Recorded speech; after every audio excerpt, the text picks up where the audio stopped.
তৃতীয় দিনেও চলছে কম্বোডিয়া থাইল্যান্ডের সংঘাত। প্রাণহানি বেড়ে ১৩, বাস্তুচ্যুত ৫ লাখের বেশি। ফোন করে সংঘর্ষ থামাবেন বললেন ট্রাম্প।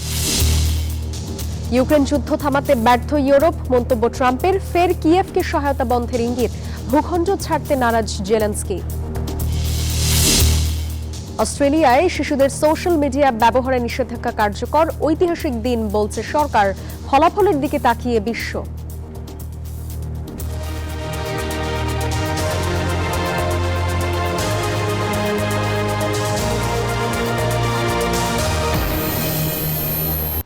স্বাগত গ্লোবাল টাইমে। বিশ্বের নানা প্রান্তের খবর নিয়ে আপনাদের সাথে আছি আমি জান্নাতুল সাদিয়া। দেখছিলেন শিরোনামগুলো। দর্শক, দুই উপদেষ্টা আসিফ মাহমুদ সজীব ভুঁইয়া এবং মাহফুজ আলমের পদত্যাগ ইস্যুতে প্রধান উপদেষ্টার বাসভবন যমুনার সামনে ব্রিফ করছেন প্রেস সচিব শফিকুল আলম। আমরা সরাসরি যাচ্ছি সেখানে। বাংলাদেশের প্রত্যন্ত অঞ্চলে যারা থাকেন তারা পর্যন্ত সবাই জানতে পারবেন এই গণভোটটা কিভাবে, কি কারণে করা হচ্ছে এবং কিভাবে এই আনা ভোটটা দিতে হবে।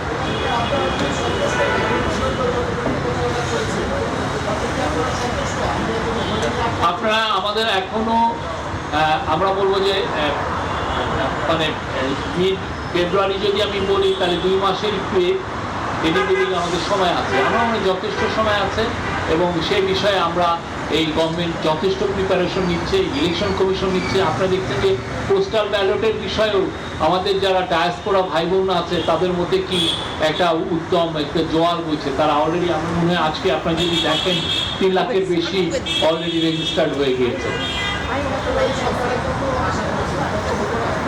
আমরা জানি না 25শে ডিসেম্বর তো হচ্ছে কাট অফ টাইম। আমরা আশা করছি যত আমাদের তো ডায়াসপোরা ভাই বোন অনেক, কেউ বলেন 1.5 কোটির মতো, কেউ বলেন 1,20 লাখ। আমরা তো চাই সবাই পার্টিসিপেট করুন। আমরা তো চাই যে বাংলাদেশের যত নাগরিক আছেন বিদেশে সবাই এতে লিস্টেড হয়ে সবাই ভোট দিন। অন্য কেউ প্লিজ, আপনারা অনেকগুলো কোশ্চেন। আচ্ছা, আর কি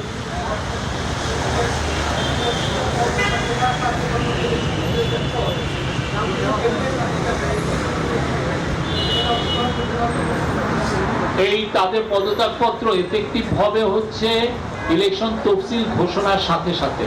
এখন ইলেকশন তফসিল ঘোষণা যদি কালকে সকালে হয়ে যায় তাহলে তো ওনারা পারবেন না, আর যদি এটা পরে হয় তাহলে ওনারা থাকতে পারবেন। এটাই আমি যেটুকু জানি আর কি।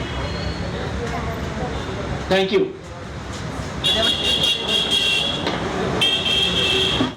প্রধান উপদেষ্টার বাসভবন যমুনার সামনে ব্রিফ করছিলেন প্রেস সচিব শফিকুল আলম। আমরা এতক্ষণ সরাসরি ছিলাম সেখানে।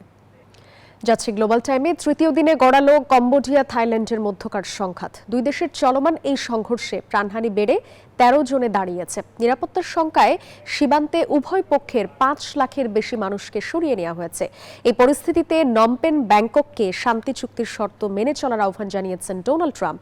বলেন শিগগিরই দুই দেশের নেতাদের ফোন করে সংঘাত বন্ধ করবেন তিনি। বিরোধপূর্ণ সীমান্ত নিয়ে দক্ষিণ পূর্ব এশিয়ার বৈরী দুই প্রতিবেশীর মধ্যে শুরু হওয়া নয়া সংঘাত এখনো চলছে। এতে এরই মধ্যে দুই দেশের বেশ কয়েকজন নিহত হয়েছেন। বাড়ছে আহতের তালিকাও। সীমান্ত এলাকাগুলো থেকে সরিয়ে নেওয়া হচ্ছে উভয় পক্ষের লাখ লাখ মানুষ। এমন আবহে কম্বোডিয়া থাইল্যান্ডের সংঘাত থামাতে তাদের নেতাদের সঙ্গে ফোনে কথা বলবেন ডোনাল্ড ট্রাম্প। পেনসিলভেনিয়ায় এক সমাবেশে এমন বার্তা দিয়ে ফের বিশ্বজুড়ে বিভিন্ন যুদ্ধ থামাতে নিজের কৃতিত্বের কথা তুলে ধরেন মার্কিন প্রেসিডেন্ট। আমাকে একটা ফোন করতে হবে। হয়তো আমার একটা ফোন কলেই থাইল্যান্ড এবং কম্বোডিয়ার মধ্যকার যুদ্ধ থামতে যাচ্ছে।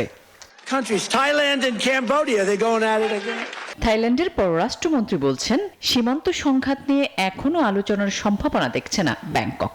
এমনকি বর্তমান পরিস্থিতি তৃতীয় পক্ষের মধ্যস্থতার জন্য উপযুক্ত নয় বলে জানান তিনি। গেল অক্টোবরে মালয়েশিয়ার প্রধানমন্ত্রী আনোয়ার ইব্রাহিম ও মার্কিন প্রেসিডেন্ট ডোনাল্ড ট্রাম্পের মধ্যস্থতায় শান্তি চুক্তিতে স্বাক্ষর করে দুই দেশ। এই চুক্তির 1 বছর না পেরোতেই 8 অক্টোবর ফের সংঘর্ষে জড়ায় থাইল্যান্ড ও কম্বোডিয়া। আসমাতুলি, নিউজ 24। রাশিয়া ইউক্রেন যুদ্ধ ঠেকাতে ব্যর্থতার জন্য এবার ইউরোপের শীর্ষ নেতাদের দায়ী করলেন মার্কিন প্রেসিডেন্ট ডোনাল্ড ট্রাম্প। সেই সঙ্গে আবারও দিলেন কিয়েভকে সহায়তা বন্ধের ইঙ্গিত। এদিকে পোক্রোভস্কে আরও 1,56,000 সেনা মোতায়েন করেছে রাশিয়া, যদিও শান্তির প্রশ্নে নিজের ভূমি ছাড় দিতে রাজি নন বলে সাফ জানিয়েছেন ইউক্রেনের president Volodymyr Zelensky. Russia Ukraine যুদ্ধ বন্ধে মার্কিন প্রেসিডেন্ট ডোনাল্ড ট্রাম্পের নেয়া পদক্ষেপগুলো এখনো দেখেনি বাস্তবতার মুখ। এ পরিস্থিতিতে শান্তি চুক্তিতে সম্মত করতে ইউক্রেনের প্রেসিডেন্ট ভলোদিমির জেলেনস্কির ওপর চাপও বাড়াচ্ছেন তিনি। এবার যুদ্ধ ঠেকাতে ব্যর্থতার জন্য ইউরোপের শীর্ষ নেতাদের সরাসরি দায়ী করলেন ট্রাম্প। মার্কিন সংবাদ মাধ্যম পলিটিকোকে দেয়া এক সাক্ষাৎকারে ইউরোপের নেতাদের দুর্বল আখ্যাও দেন তিনি।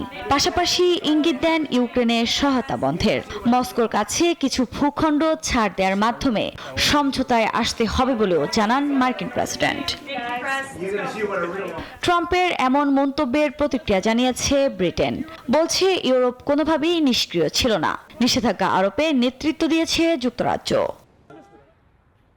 এদিকে যুদ্ধ বন্ধে শান্তি চুক্তি করার জন্য রাশিয়াকে কোনো ভূখণ্ড দেবে না বলে সাফ জানান জেলেনস্কি।